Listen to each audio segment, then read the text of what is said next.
बिटिसिआव आथिखालाव बिजेपिजों जयै सोरखार खुंबाय थानाय इउपिपिएल राजखान्थि हान्जानि थिखानाय नेमखान्थि बायदियै 3 बोसोर आबुं जानायनि उनाव हान्जानि बिबानखौ सोलाय-सोल' खालामनानै होनाय जायो। बेबायदिनो क'क्राझार जिल्ला सिंनि गसाइगाव जिल्ला इउपिपिएल हान्जाया 3 बोसोर आबुं जानायनि उनाव दिनै गोदानै दाफिननाय जायो।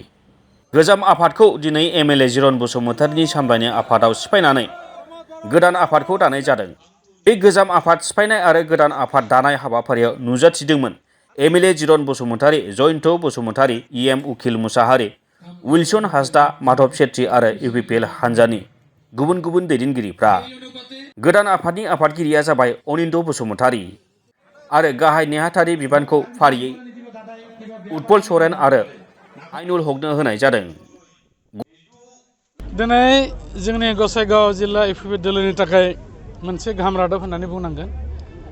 जों टार्म मिटिं सेसन जानाय लोगो लोगो दिनै जोङो गोजाम आफादखौ सिफायनायजों लोगोसे गोदान आफाद दाबाय आरो बे गोदान आफादाव अनिन्द बसुमतारीखौ आफादगिरिजों लाफानानै उत्पल सरेनखौ गाहाय नेहाथारि आरो आइनुल हक बिथांखौबो गाहाय नेहाथारि लानानै गासै बिबानगिरिफोरखौ जोङो मोनसे आबुं आफाद दाफुंनानै लानाय जाबाय आरो मिजिंथिदों फैबाय थानाय समाव गसाइगाव जिल्ला इउपिपिएल दोलोआ गोदान बिबानगिरिफोरनि गोदान कमिटिनि जे हाबा मावनाय बेजोंहाय जोङो बे ओनसोलाव जोंनि इउपिपिएल दोलोखौ गोजौ फारसे जों लांनो हागोन आरो रायजोनि सिगाङाव थांनानै जोंनि बे गोदान आफादा मोनसे गोख्रों हाबाफारि लानानै गासैबो बिथिङाव खामानिखौ मावगोन।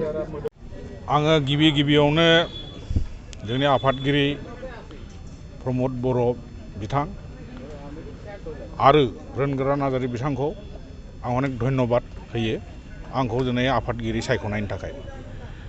आङो जेरैहाय सेन्ट्रेल कमिटिनिफ्राय जे डाइरेक्सन होयो बे हिसाबैनो आंनि टाइमाव बे संगठन दलखौ सब जाथि जनगोष्ठीखौ लानानै बिसिबां आगय थांनो हायो बिसिबां गिदिर खालामनो हायो बेखौ आं नाजागोन।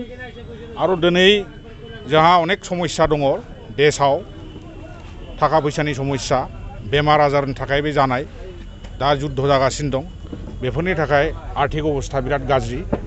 ओंखायनो रायजो राजाफ्राबो अनेक रेस्टलेस जानानै दङ, अनेक आसा खालामनानै दं सरकारनिफ्राय। खिन्थु जोंनि सरकारा दिनै बोसोरसेल' जादों। दा बे बोसोरसे जानायाव 1 बोसोरानो जोंहा इलेक्सन जाबाय थादों। ओंखायनो खामानि मावनो हायाखै। दा नैबे मार्चनिफ्राय जोंहा गोदान बोसोर फैगोन। बे गोदान बोसोरनिफ्राय जोंहा अनेक खामानि मावनांगौ दं। गसाइगावनिफ्राय सनाराम मुसाहारिनि रिपर्ट, समनि रादाब।